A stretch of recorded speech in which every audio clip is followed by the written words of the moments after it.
이기병 교수님 이렇게 귀한 자리에 우리가 모시게 돼서 너무 감사드립니다. 이 삶의 자리가 다 다르지만 이렇게 사람이라고 하는 그 공통성에 인도하는 그런 자리에서 함께 대화할 수 있게 돼서 너무 고맙습니다. 오늘 우리 이기병 교수님하고 전체적으로 대화하시면서 이끌어 가실 우리 미래목회말씀연구원의 원장님이신 박용호 목사님, 지금 포항 제1교회 담임 목사님으로 계시고 이제 한국교회 여러 분야에서 아주 귀한 역할을 잘 감당하시는 우리 목사님이십니다. 우리 박용호 목사님, 우리 한번 손을 들고 우리 환영의 박수를 해주시면 고맙겠습니다. 예, 감사합니다. 예, 박 목사님 말씀해 주세요. 예, 반갑습니다. 오늘 저녁에 함께 하게 돼서 참 좋고요. 우리 미래목회와 말씀연구원 우리 5월 북토크 이기병 교수님 연결된 고통이라는 주제로 함께 하게 되어서 참 감사합니다. 평소에 우리가 좋은 책들을 많이 했고요. 근데 관심사가 조금 바꾸어서 다른 필드에서 책을 픽업했는데 제가 이 책도 읽고 진짜 정말 아주 뭐 한 달이면 읽었고요. 읽고 나서도 한참 이 영혼이 가시지 않는 계속 생각하게 되고 머무르게 되는 오랜만에 정말 깊은 독서를 하게 된 쉬우면서도 깊이 있는 생각을 하게 되는 아주 좋은 책이라고 생각돼서 이거 꼭 해야 된다. 그래가지고 이 목사님 바쁘신데 모시고 했고요. 우리 교회 교육자들이나 주위 분들에게 많이 추천하고 그랬습니다. 저도 개인적으로 책을 참 재밌게 읽었고요. 이제 목회나 사람을 대하는 모든 부분에서 이렇게 아주 많은 가르침 또 깨달음 도전을 준 귀한 책입니다. 이기병 교수님 오늘 전체 순서는요. 이 교수님이 먼저 한 30분 정도 책 이야기 나누시고 저와 우리 잠시 대담하고 김철 교수님하고 대담하고요. 전체 여러분 질의응답하는 거 다 하실 수 있도록 하겠습니다. 전체 진행하는 가운데서 채팅창 열려 있죠, 그죠? 채팅창으로 질문해 주셔서 미리 사전 질문 보내주신 분도 계십니다. 그것도 가능하면 반영하고요. 채팅창으로 질문해 주셔도 좋겠습니다. 그리고 진행하는 가운데 뭐 소리가 잘 안 들린다든지 진행상의 문제, 기술적인 문제가 있어도 채팅창으로 말씀해 주시면 우리 진행 측에서 반영하도록 하겠습니다. 한 30분 정도 이기분 교수님 말씀해 주실 텐데 내과 전문의고 의료 인류학 연구자, 인류학이 굉장히 큰 사실 인간에 대한 뭐 모든 연구가 다 인류학이라고 볼 수 있는데 문화인류학이란 말이 우리가 가장 그죠? cultural anthropology에 가장 익숙하고 의료 인류학이라고 하는 아주 굉장히 재미있고 중요한 분야인 것 같아요. 지금 한림대학교 춘천성진병원 교수님이시고요. 또 스타트업 AI 폐혈증 예측 스타트업 요즘 AI 이야기도 굉장히 많은데 나중에 조금 이야기할 수 있으면 좋을 것 같다는 생각이 들고 AI와 의료의 만남, 인간과의 만남 고민도 할 수 있으면 좋겠고요. 의학 교육학도 공부하셨네요. 아프면 보이는 것들이라고 하는 책을 공제하시기도 했고 했습니다. 귀한 책 감사한데 오늘 특별히 이렇게 바쁜 시간 내서 지금 교회가 아니고 제가 교회가 입이 붙어가지고 병원 연구실에서 참여해 주셨습니다. 우리 이기병 교수님 우리 박수로 안 들리지만 가열찬 박수로 모시겠습니다. 소개 말씀 감사드립니다. 방금 소개해 주신 이기병이라고 합니다. 제 책을 읽어주시고 게다가 이렇게 귀한 자리에 불러주셔서 정말 너무너무 감사드립니다. 제가 사실은 북토크를 이제 여러 번 해보게 됐는데 오늘처럼 긴장하고 나오는 건 또 참 오랜만인 것 같습니다. 들으시는 분들의 수준이 굉장히 높으실 것 같다라고 하는 일단 생각도 있었고요. 이 시간 안에 어떻게 말씀드려야 될지 좀 고민하면서 조금 준비를 해봤는데 일단 저희가 책에서 얘기하고자 했던 것들과 그리고 아까도 말씀 주신 것처럼 마치 카페에서 마주쳤을 때 얘기 드릴 수 있는 그런 내용들을 조금 준비해서 간략하게 말씀드리고 또 제가 또 오늘 많이 배울 것 같다 이런 생각을 또 가지고 왔습니다. 아마 이 얘기가 서로 공명하면서 해주시는 말씀을 통해 저도 오늘 참 많이 배울 것 같다는 기대 속에서 진행해 보겠습니다. 제 책은 연결된 고통이라는 책입니다. 그래서 책의 제목이나 이런 건 이제 여러 가지로 궁금해 하셨는데 간략하게 말씀드려 보겠습니다. 제가 챗 GPT에게 한번 물어본 부분이 있습니다. 이게 연결되었다고 하는데 이게 누구한테 물어보기가 좀 애매해서 인공지능은 어떻게 생각할지 한번 물어봤는데 챗 GPT한테 물어봤더니 이 친구는 연결되었다라고 연결되어 있는 것 같다 이런 대답을 주었습니다.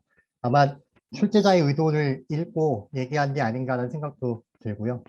두 번째로 만약 우리의 고통이 연결되어 있다는 것을 이해한다면 이게 제목이 연결된 고통이니까 이것의 목적이 이 전체 우리 사회의 고통의 총량이 줄어들 수 있을까? 라는 질문을 또 던져봤습니다.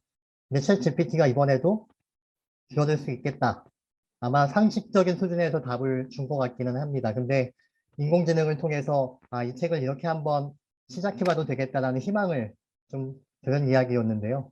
근데 생각해보니까 챗 GPT는 혹시 제 책을 읽었나라는 생각을 해봤었는데 챗 GPT 플러스가 아니기 때문에 2021년까지의 정보도 제한이 됩니다. 그래서 아마 제 책을 읽지 않은 채로 대답을 한 것 같다는 생각이 들고요. 그래서 어쨌든 이런 이야기들, 인공지능도 이렇게 생각한다면 나는 어떻게 생각해야 되는 그런 생각으로 그 배경 하에서 좀 얘기를 진행시켜 보고자 합니다. 제 책은 이제 제가 썼지만 제가 저의 어떤 의도나 수준을 좀 넘어가고 있는 것 같다는 생각이 듭니다. 이미 출판물이 돼서 나가는 순간 아까 그 목사님께서도 잠깐 말씀해 주셨지만 각자 독자분들의 어떤 비평과 생각 속에서 또다시 정리되는 면이 있는 것 같고요. 그런 얘기들이 피드백으로 들어올 때 저는 또 느껴지고 얻는 바가 있는 것 같습니다. 그래서 또 게다가 이 연결된 고통이란 제목이기 때문에 이 책의 제목을 좀 잘 졌다라고 느낀 거는 책이 나간 다음부터입니다. 예를 들면 자기의 고통이 어떤 식으로 이제 이 책을 읽고 나서 어떤 식으로 이제 회자되고 이 책 독서 모임에서 혹은 공동체에서 어떤 식으로 이야기되고 좀 치유가 되고 공명이 되었는가를 이렇게 피드백해 주시는 분들이 계셨습니다. 그래서 참 감사했던 기억이 있고요. 제가 인류학을 공부한 배경에 대해서 간략하게 말씀을 드리고자 합니다. 인류학이 뭔지는 아까 박영호 목사님께서 간단하게 말씀을 해주셔서 인간의 모든 것을 연구하는 학문입니다. 근데 이 학문을 제가 이 설명을 드린 이유는 인류학이 뭔지 모르는 분들도 되게 많이 계셨고 처음에 저한테는 이게 의류학이냐고 무엇이냐고 물어보셔가지고 아니라고 말씀드렸던 기억이 있습니다. 특별히 제가 공부했던 의료인류학은 인간에 대한 모든 것을 탐구하는 게 인류학인데 이제 인간을 들여다보려면 정치라든지 경제라든지 이런 테마를 통해서 들여다봐야 되는데 이 메디칼이라고 하는 의학을 통해서도 인간을 들여다볼 수 있겠다라는 부분에 천착해서 그런 부분을 통해서 인간을 이해하고자 하는 인간이 왜 이런 실천을 하고 이런 사회를 만들고 이런 모양새를 이뤄가는지에 대한 것을 연구하는 학문입니다. 요건 이제 제가 공부하게 된 배경이나 이런 것들이 제 책의 내용에 좀 써 있습니다. 네, 그런 부분에 대한 제가 인류학을 굳이 공부해 냈던 제 내과 의사의 배경 속에서 이게 어떻게 되었는가를 좀 말씀드리고자 하는 그런 배경으로 좀 말씀을 시작해 보려고 합니다. 제 책은 제가 2011년부터 2014년까지 약 10년 전이죠. 그래서 그때 군대 대신에 근무하게 된 어떤 공중보건 의사로 가게 된 그 무료 진료소에서 시작된 이야기를 다룹니다. 사실은 제가 아주 착한 사람이어서 거기 간 게 아니고요. 군대 대신 해야 되기 때문에 어쩔 수 없이 갔는데 그런 일을 맞닥뜨리게 된 거라는 점을 먼저 말씀드립니다. 근데 이제 맞아요. 그 병원이 이제 외국인 노동자 전용 의원이라고 하는 약 10개 나라에서 온 환자들을 무료로 진료하는 진료소였습니다. 그래서 이제 제가 처음에 거기를 지원하게 되는 여러 배경이 있지만 사실은 되게 설명하기 힘든 우연의 결과로 제가 거기를 가게 됐습니다. 근데 서울에 있는 가리봉동에 위치하는 곳이었고 그래서 일단 거기서 이제 여러 환자들을 만나게 됐는데 의사들이 하는 가장 큰 오해 중에 하나가 영어를 좀 한다는 것입니다. 그래서 물론 잘하시는 분도 계신데 저는 아니어서요. 굉장히 처음에 좀 영어를 쓰시는 분들하고 대화를 해야 되니까 새벽에 영어 학원을 다녔습니다. 한 1년 정도 영어 학원을 다니고 나니까 조금 진료실 영어가 소통이 되더라고요. 그래서 그렇게 좀 이제 하나하나 극복을 해나가고 있는데 사실은 언어가 통한다고 생각하는 부분에서도 굉장히 어려웠던 지점이 있습니다. 바로 조선족들을 진료한 이야기가 제 책에 나오는데요. 언어가 통하니까 그렇게 어렵지 않을 것 같다라고 이제 생각하시는 분들이 많을 텐데 생각보다 그렇지 않았다는 이야기를 말씀드려야 될 것 같고 그게 제가 인류학을 공부하게 된 배경이 됩니다. 그 말씀을 잠깐 드리고자 합니다. 처음에 제가 조선족들을 진료하는 이게 외국인 노동자 전용의원이 가리봉동에 위치하다 보니까 10개국에서 오시지만 상대적으로 조선족 그 지역에 있는 조선족 분들이 많이 오셨어요. 근데 거기서 그냥 오시게 되면 이분들이 오시면 이제 제가 의사니까 어디가 아파서 오셨나요? 라고 여쭤보게 되잖아요. 근데 이분들이 보통 이제 어느 한두 군데가 아프다라고 말씀을 하는 대신에 이렇게 얘기를 하시는 겁니다. 한 번에 7가지 증상을 쏟아놓으시는 경우가 있다는 말씀이죠. 언어도 좀 다릅니다. 캐온다는 표현은 쑤신다는 표현이고 그리고 왈랑왈랑한다는 거는 두근두근한다는 뜻입니다. 그리고 이제 말찌란 얘기는 뻐근하다는 얘기고 생목이 오른다는 표현은 신물이 넘어온다는 뜻입니다. 이런 걸 이제 저도 학습을 해야 되는 어떤 언어적 조건이 있어야 되고요. 근데 무엇보다 이제 이렇게 이제 반복이 한 번에 7가지를 얘기하시면 의학의 특징은 특히 현대의학은 증상을 듣고 이제 저희 지식에 비추어서 어떤 특정 장기의 문제로 좁혀 들어가서 마침내 진단을 만들어내는 그런 시스템으로 가야 됩니다. 근데 이렇게 한 번에 7가지를 얘기하시면 어떤 장기가 상상되지 않는 이 진단을 만들어내는 그 의학적 프로세스에 전혀 동조가 되지 않는 그런 전황인 겁니다. 그래서 이런 상황을 겪으면서 이제 제가 보통 이제 어떻게 응대해야 되는지 잘 몰라서 만약 이렇다면 어떻게 하실지에 대해서 한번 여쭤보고 싶어서 저도 이런 보기를 한번 준비해 봤습니다. 1번, 저렇게 7가지 증상을 이야기하시면 어디가 아파서 오셨어요? 라고 다시 묻는다. 2번, 제일 아픈데 한 군데만 말씀해 보세요. 라고 타협한다. 3번, 화를 낸다. 장난해요? 라고 생각하고 화를 낸다. 4번은 근처에 종합검진센터를 소개한다. 5번, 최선을 다해서 과잉 진료한다. 어떤 답을 고르실지 모르겠습니다.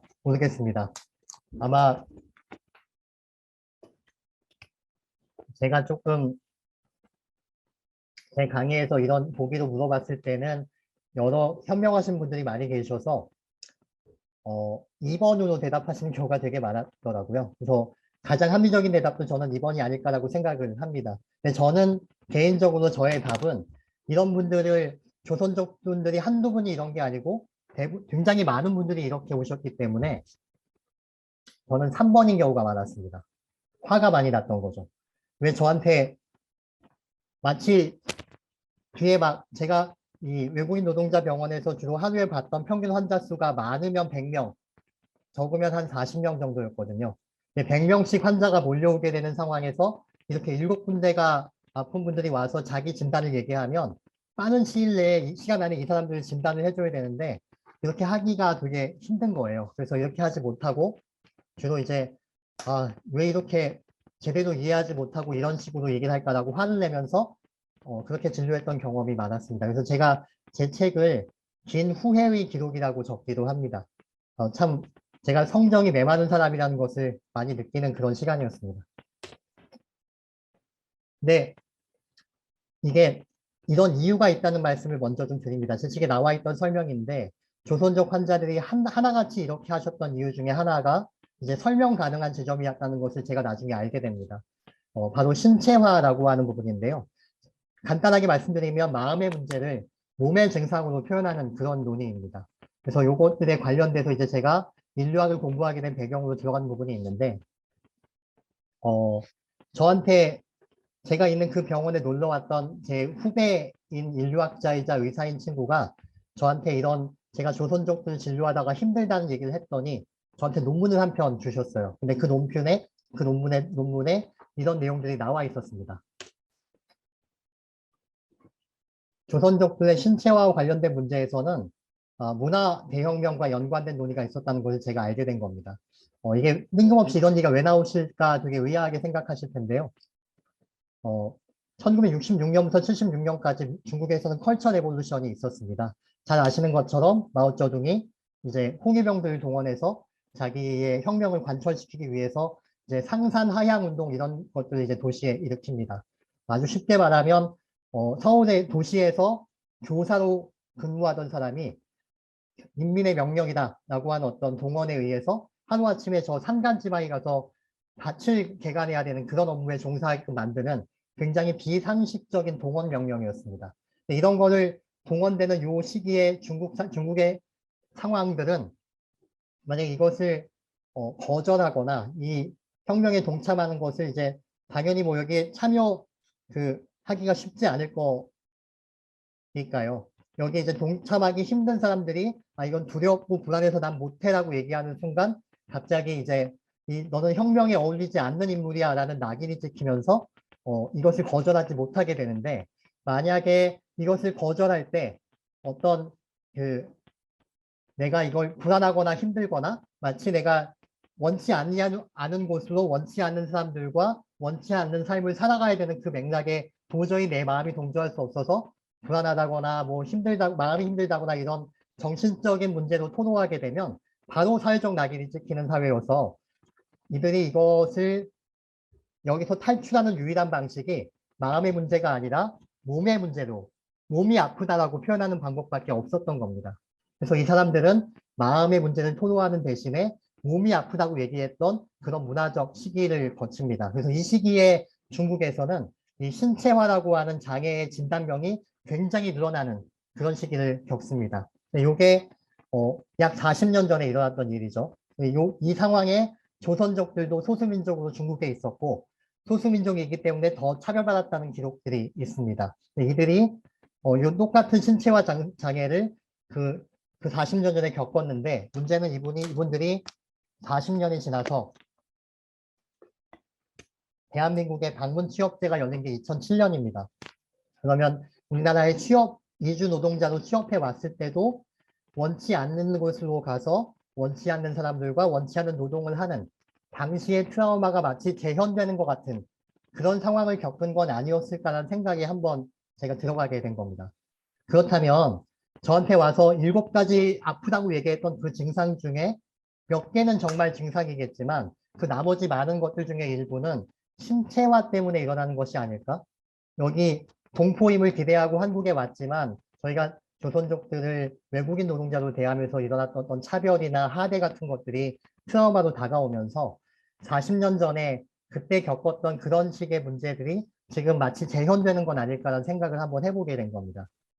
그래서 제가 제 정신과 친구에게 조심스럽게 얘기를 타진하면서 이들의 증상들을 한번 얘기해 본 적이 있습니다. 그랬더니 약을 한번 써보자는 얘기가 있어서 제가 되게 신중하게 약을 한번 투여해 봤는데 정말 거짓말처럼 이들의 8가지, 7가지 증상이 한 2가지로 줄어드는 그런 경험을 전부에서 한 건 아니지만 일부에서 경험해 본 적이 있습니다. 그렇다고 그러면 그거는 이분들이 뭔가 문화를 잘못 이해하고 있거나 8가지, 7가지를 얘기하는 그런 문제가 있어서가 아니라 제가 저분들의 문화혁명과 연관되었던 사회적인 문화적인 배경을 전혀 모르고 제 진료 프레임에 저들을 끼워 맞추려고 했기 때문에 일어났던 일이라는 게 이해가 됩니다. 그래서 그런 문제들 때문에 제가 제가 무식하고 부지해서 일어난 문제라면 공부하는 게 맞겠다라는 생각을 하고 의료 인류학을 공부하는 배경이 됐습니다. 그래서 이런 문제들에 관한 인식을 제가 좀 갖고 있었고요. 부분은 간단하게 넘어가 보겠습니다. 제가 시간 내에 좀 진행을 하고 싶은데 고통을 들을 수 있는가에 대한 질문을 좀 이제 말씀을 드리려고 합니다. 이게 정말 고통이라고 하는 것들 정말 우리가 굉장히 주관적인 것일 텐데 이것을 우리가 정말 듣고 이해하는 것이 가능할까라는 이야기를 좀 드립니다. 진료실 내에서 일어나는 서사기 때문에 이런 말씀을 좀 드리고자 합니다. 보통 이제 저희가 진단학에서 배우는 건 이 4가지는 시진, 청진, 촉진, 타진입니다. 이게 가장 기본입니다. 사람이 제 진료실에 환자가 왔을 때 먼저 눈으로 보고 그리고 귀로 여기서 청진은 청진기를 같은 걸 통해서 제가 주체적으로 듣는 것을 말합니다. 그리고 촉지는 만져보고 사진은 두들겨보고 이 네 가지가 이제 진단학의 기본입니다. 근데 이렇게 보면 정말로 환자의 말을 듣는 거는 없는 거죠. 그래서 그걸 듣는 건 어디 있는가에 관한 이야기를 해보게 됩니다. 이게 서사라고 하는 그런 부분이 될 텐데요. 한 가지 예를 제가 들어보겠습니다. 이 주안 서사가 얼마나 중요한가, 그리고 이게 언어로 다 담길 수 있는가, 그럼 언어로 담기지 않는 것은 어떻게 해야 되는가에 대해서 제 책에 나와 있는 예입니다. 이분은 난민 판정 고등 판무원에서 난민으로 판정되지 못한 상태로 한국에 체류하게 된 32세 남자 환자셨습니다. 제 병원까지 오셨고 코트디부아르 출신이라고 했고 저한테는 숨이 차다는 그 증상을 가지고 왔습니다. 근데 딱 보기에는 건장한 흑인 남성이었고 별로 숨이 차 보이지 않는 겁니다. 그래서 제가 영어로 말을 걸어봤는데 같이 왔던 그 사회봉사 그 시민단체에서 나온 직원이 이분 영어 못한다고 얘기를 했습니다.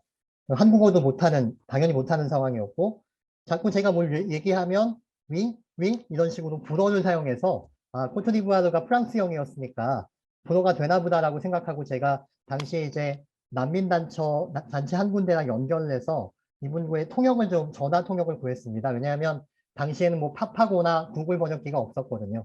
그래서 그렇게 연결을 했더니 이게 그 통역을 맡으신 분이 자기가 하겠다고 하고 바꿔서 받은 다음에 한 10초 뒤에 저한테 전화를 다시 바꿔서 이분이 불어도 못한다는 겁니다. 그럼 결국 할 수 있는 언어가 자기 토착어밖에 없는 상황입니다. 그리고 과거력을 하나 써왔는데 이게 기록을 써가지고 왔는데 과거력이 fever라고 하는 열이다라고 하는 한 가지만 딱 가져온 겁니다. 저희 중에 열 안 나고 크신 분이 있습니까? 그러니까 말이 안 된다는 얘기, 성의가 없다는 생각을 저는 했고요. 일단 건장이 괜찮아 보이기도 했고 숨차 보이지 않으니까 제가 갖고 있는 선입견에서 어떤 게 작동하냐 하면 이분이 난민 판정을 받기 위해 뭔가 저의 어떤 호의를 구하는 상황일까라는 생각을 해보게 됐습니다. 그렇다면 이게 제가 뭔가 진단명이 안 나오더라도 뭔가를 써줘야 되냐라는 어떤 그렇다고 거짓말 쓸 수는 없으니까 그런 부담을 부딪히게 된 겁니다. 근데 결론적으로 말씀을 드리면 제가 이 사람을 그래도 무시하지 않고 검사를 해봤으니 망정이라는 생각이 들었습니다. 왜냐하면 검사 결과가 심장 초음파 결과가 이분의 판막은 더 이상 망가질 수 없을 만큼 망가져 있는 상황이었습니다. 이 사람의 진단명은 심장 판막에 생기는 폐쇄 부전이라는 진단명인데 이 나이에 이런 게 잘 오지 않습니다. 보통 판막에 문제가 생기는 경우는 두 가지인데 하나는 퇴행성으로 생기는 것이고 두 번째는 류마틱 피버라고 하는 류마티즘 열이라고 하는 진단명 때문에 과거에 있던 어떤 세균 감염이 합병증을 만들어서 그 합병증이 심장 판막을 침범합니다. 그래서 그 심장 판막이 망가지면 지금 이분처럼 충분히 숨이 차거나 이럴 수가 있는 것이죠. 제가 외견으로 판단했을 때는 이 내용을 몰랐기 때문에 초음파를 확인해 보고 이제 결국 알게 된 케이스인데요. 그렇다면 이 피버라고 하는 건 뭐였을까 하는 생각을 제가 해보게 됩니다. 여기서 피버는 그냥 열이 아니라 방금 말했던 류마틱 피버, 류마티즘 열이라고 하는 것을 이 영어도 불어도 못하는 이 청년이 언젠가 어떤 구호단체에서 당신의 진단명은 류마티즘 열입니다 라는 얘기를 들었을 거고 거기서 기억나는 거를 하나하나 정말 다 모아서 저한테 좀 알아들어 달라고 꾹꾹 써내려간 피버라고 하는 그 말을 가지고 저한테 온 거입니다. 저는 그거를 단지 무성의한 과거력으로 치부해 버릴 뻔했던 거고요. 제가 거기 보지 못했던 그 뒤에 있는 내용들이 있었다는 것을 제가 서사로 다 듣지 못했던 내용들이 있었다는 것을 말씀을 드립니다. 또 하나 코트디부아르라는 나라입니다. 드록바라는 축구 선수의 나라로 더 유명하죠. 근데 이 환자에게 중요했던 것은 2002년부터 2007년까지 내전이 벌어져서 수만 명이 죽었던 그 나라였다는 거고 그 전쟁통에 탈출한 사람이었다는 겁니다. 이분이 왜 쾌하게 어딘가 모르게 쾌한 눈빛을 보이고 있었고 어딘가 모르게 불안해 보이는지를 저는 다 알지 못합니다. 제가 심장 진단명은 거기에 써놓아서 난민단체랑 연대해서 결국 수술까지 보낼 수 있어서 참 감사한 일이었지만 저분의 그 마음 뒤에 있는 것들, 저 고통의 그 어딘가 모르게 그 굳게 닫힌 입술 뒤에 있었던 그 얘기들을 제가 다 한마디도 진단명에 써놓지 못했다는 것도 사실입니다. 결국에는 그 서사가 보이지 않는 것과 말하지 못해지는 것까지 굉장히 엄청나게 있다는 것을 인지하는 것만큼은 굉장히 중요하겠다. 그런 경험을 하게 된 그런 사례라고 할 수 있겠습니다. 그래서 이야기는 계속 되어야 한다라는 이야기고, 왜냐하면 사람들은 형식과 의미를 부여하는 이야기 없이는 자신의 요구를 체계화할 수 없기 때문이라고 생각합니다. 이걸 어떻게 듣는가가. 근데 이제 이야기라는 것을 말하는 능력도 중요하지만 결국 커뮤니케이션이라고 하는 것은 말하는 능력과 듣는 능력의 공명이라고 저는 이해하게 됐습니다. 그래서 듣는 능력이 중요하다라는 것들을 이해한 그런 사례라고 할 수 있겠습니다. 요거 아실지 모르겠습니다. 육칼협이라고 합니다. 이제 고통에 대한 얘기를 저희가 잔뜩 하고 있는데 왜 즐겁고 좋은 얘기만 해도 모자란데 힘들고 고통스러운 얘기를 들어야 되냐 이런 얘기를 하시는 분이 있을지 모르겠습니다. 육칼협이 누가 칼 들고 협박함? 이란 뜻입니다. 네가 고통스러운 얘기를 왜 꼭 들어야 되냐? 나는 상관없다. 이렇게 생각하시는 분들이 아마 또 있을지 모르겠다는 생각이 듭니다.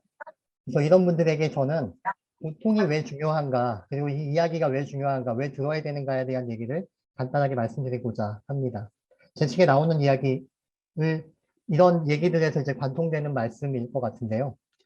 유발 하랄이라는 작가가 이렇게 얘기했습니다. 이 가상현실과 인공지능과 메타버스의 시대에 허구에 봉사하지 않으려면 진짜가 무엇인가를 알아야 하는데 고통받는 것만 진짜다. 우리는 여러 가지 허구에 봉사할 가능성이 높은 시대에 살고 있다.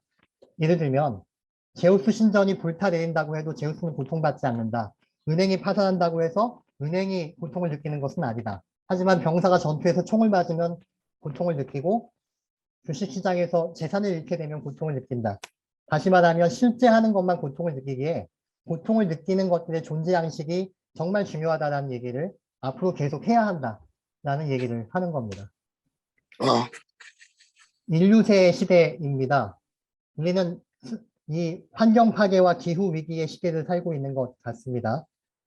김홍준 교수가 이런 말을 했습니다. 우리는 스스로 인간임을 부끄러워하는 처음이자 어쩌면 마지막 세대다.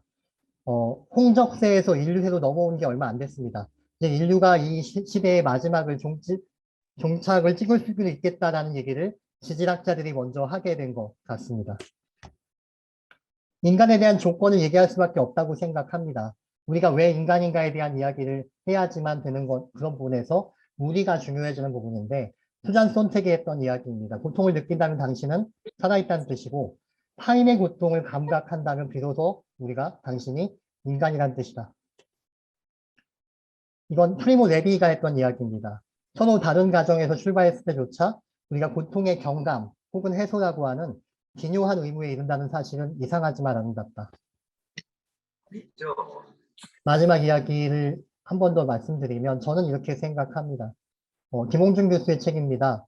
우리는 마음이 공명하는 체험 속에서 우리 사회라고 하는 하나의 사회를 기획하고 계약하고 꿈꾸고 체험하는데 지금 우리한테 가장 결손되어 있는 가장 부재한 공동체와 진실하게 대면하면서 우리는 모두가 조금씩은 다 아프기 때문에 어떤 형식으로도 다 고통받고 있기 때문에 이 고통을 맞서고 새로운 희망을 모색하기 위한 고뇌의 공통 공간이 방금 오늘 이런 북토크와 같은 자리들이 필요하다.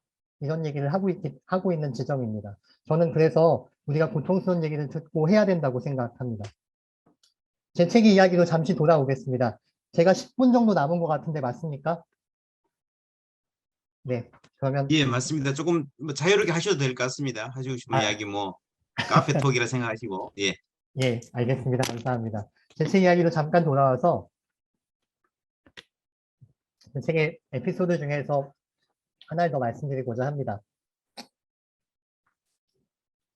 46세 남자 환자고 태국 출신입니다. 이분이 3가지 증상으로 저한테 오셨는데 허리가 아프다고 했습니다. 정형외과 이미 다니고 있고 투약하고 물리치료를 받고 있다 이렇게 얘기를 했고 변비가 있다고 합니다. 원래 채소를 잘 먹는 편인데 한국에서 먹는 채소는 다 간이 세서 재료를 섭취를 못한다.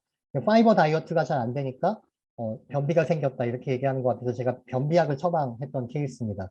세 번째가 이제 제가 되게 내과 의사로서 긴장하게 되는 대목인데요. 기절한다는 겁니다. 실신을 한다는 것인데 이거는 의식을 소실다는 것을 동반하기 때문에 어떤 상황에서 기절하냐에 따라 굉장히 위험해질 수가 있습니다. 작업 환경이나 도로에서 기절하게 되면 바로 위험해질 수가 있기 때문에 요거는 좀 열심히 봐야 되는 대목입니다. 근데 이분이 어떨 때 그러냐고 했더니 화장실에서 일 보다가 쓰러지기도 하고 일하다가도 쓰러진다고 합니다. 그래서 왜 그럴까 하고 이제 제가 이 과정을 계속 겪어서 진단을 만들어내는 과정으로 가게 되는 게 제 책의 이제 5장에 나오는 내용입니다. 결론부터 말씀드리겠습니다. 결론은 These problems make it harder for your heart to fill and pump more blood as is needed during exercise. 네. 결론은 이 환자의 심장 쪽에서 대동맥 쪽으로 큰 혈관 쪽으로 나가는 요 입구가 좁아져서 일로 피가 잘 안 나가는 심장의 구조적인 이상을 갖고 있던 환자였습니다. 그래서 이 환자는 이 심장에 문제가 있기 때문에 일로 피가 안 나가게 되면 우리 뇌로 올라가는 피가 바로 이제 위에서 이어지게 되는데 그 피가 안 가기 때문에 마치 레슨에서 쇼크에 걸린 것처럼 그렇게 해서 이제 갑자기 기절하게 되는 그런 맥락의 환자였습니다. 실제로 이분의 심장 초음파를 제가 본 것인데 여기의 두께가 요 두께보다 굉장히 두껍습니다. 그래서 이 환자의 맥락입니다. 갑자기 이제 의학 시간이 된 것 같아서 죄송합니다만 간략하게 말씀드리기 위해서 이 얘기를 이해를 돕기 위해 말씀을 드렸습니다. 근데 심장 때문만 실신을 한 거는 아닙니다. 그 말씀을 드리고자 하는데 이분은 미등록 이주민이셨고 나중에서야 제가 어떤 일을 하시는지 알게 됐는데 이사침 센터에서 물건을 나누는 일을 하셨습니다.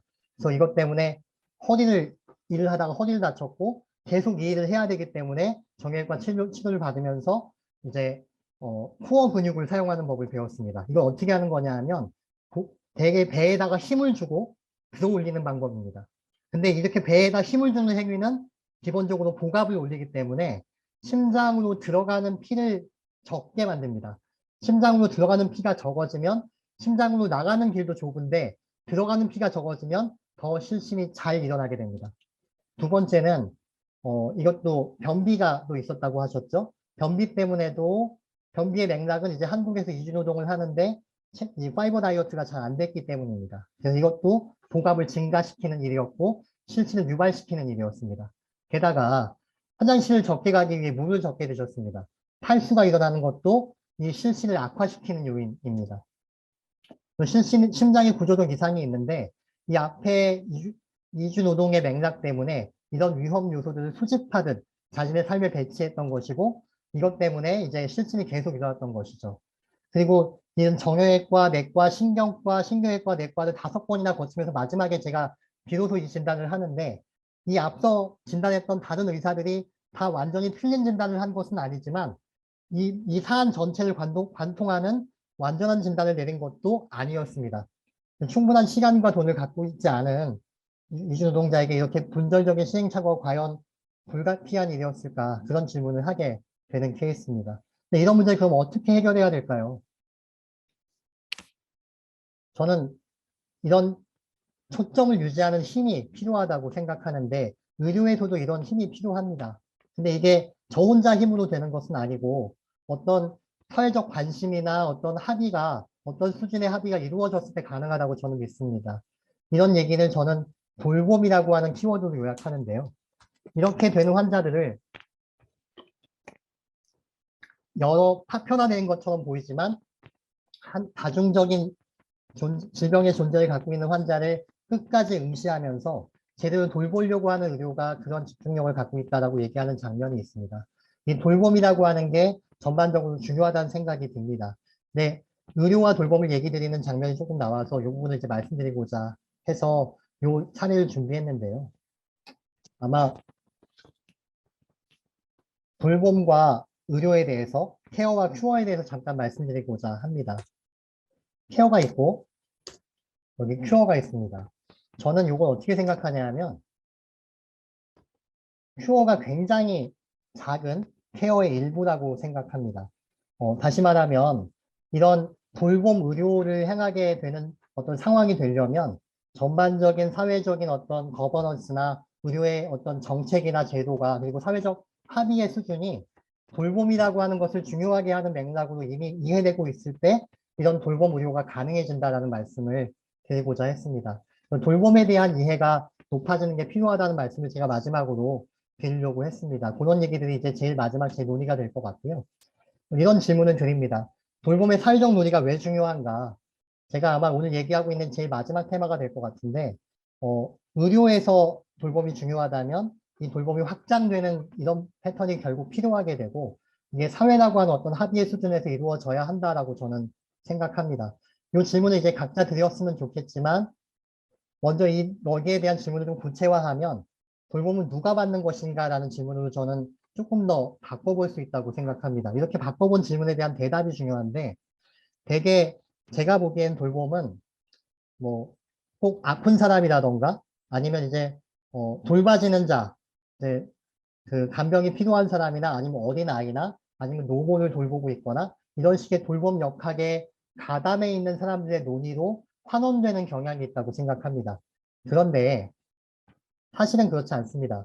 왜냐하면 우리는 20살까지 돌봄 받고 자랐고 아마도 나이가 들면 들어갈수록 노화가 더 진행될수록 돌봄 받아야 될 확률이 높아지기 때문입니다. 100세 인생이라고 하면 제가 보기에는 처음 한 20년, 그 뒤에 한 20년은 제가 보기엔 돌봄이 필요한 상황이 될 겁니다. 그럼 100년 중에 절반 정도는 사실 돌봄을 받아야 되는 상황인 거고, 그럼 돌봄을 받아야 되는 사람은 우리 모두라는 생각을 하게 됩니다. 그래서 이 돌봄 논의가 굉장히 사회적인 것이다라는 생각이 들고, 여기서부터 출발해야겠다는 생각을 하게 됐습니다. 이래도 충분하지 않다라고 생각하기 때문에 이렇게 말씀을 드렸는데, 이 얘기는 제가 이제 아마 이 책은 아마 서가에 다 꽂혀 계실 것 같고 아마 여기 오신 분들은 다 읽어보셨을 거라는 생각도 듭니다.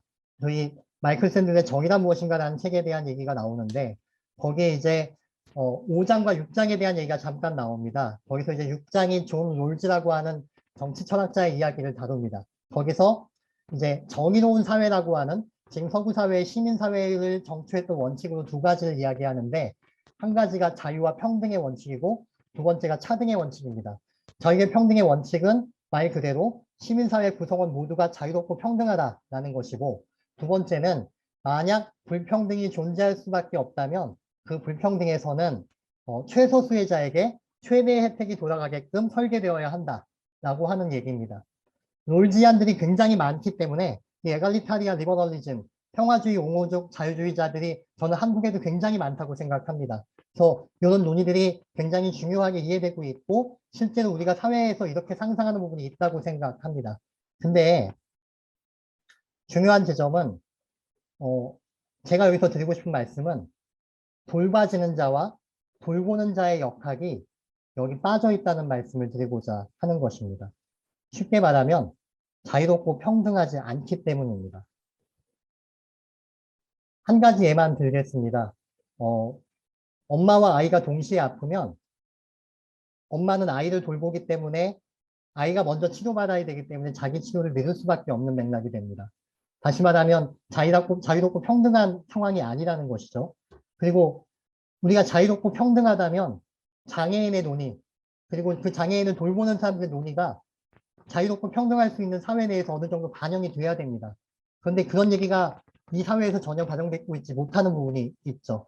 다시 말하면 돌봄이 저 안에 없는 거라고 저는 생각합니다.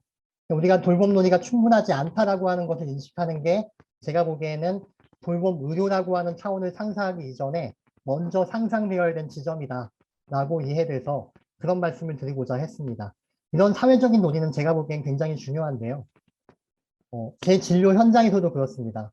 필수 불가결한 것들만 진행해도 시간과 여력이 모자란 생의학적 진료 현장에서 생사회적인 관점이란 언제나 잉여다. 하지만 실제 사람들의 문제가 해결되는 방식은 언제나 이 사람들의 사회적 특성들에 기반한다. 그래서 질병을 치료하는 건 약이지만 실제로는 그 약을 구입하기 위한 돈이고 그 약을 먹어야 되는 사람인 것처럼 제 생각에 우리는 때로 더 필수적이고 근본적인 것이 과연 무엇인가를 질문해야 한다는 말씀을 드리고자 했습니다. 이게 제 마지막 결론입니다. 이런 돌봄의 역학에서 우리가 벗어나 있지 않다라고 상상하는 지점, 그래서 우리의 고통들이 연결되고 있다는 것을 상상할 수 있는 지점, 우리가 상대방의 고통의 목소리를 듣고 그를 돌보려고 한다는 그 의도가 생기는 그 지점, 이런 지점을 환기하기 위해서 말씀을 드립니다. 누군가에 의해서 함부로 재단되어서 돌봐지지 않고 목소리를 잃은 고통이 언젠가는 나와 당신의 것일 수 있다. 그래서 이 글의 목적은 가해자와 피해자가 상호 호환되는 이 세상에서 그것이 단 한 사람의 것일지라도 누군가의 고통을 해석하고 줄여보고자 하는, 다시 말해 돌보려고 하는 작은 노력이 결국 우리 자신을 위한 것이라는 그 단순한 사실을 환기하는 데 있을지 모른다. 이게 제 책의 결론으로 말씀드릴 수 있을 것 같습니다. 제가 드릴 말씀은 이렇게 정리를 해봤습니다. 경청해 주셔서 감사합니다.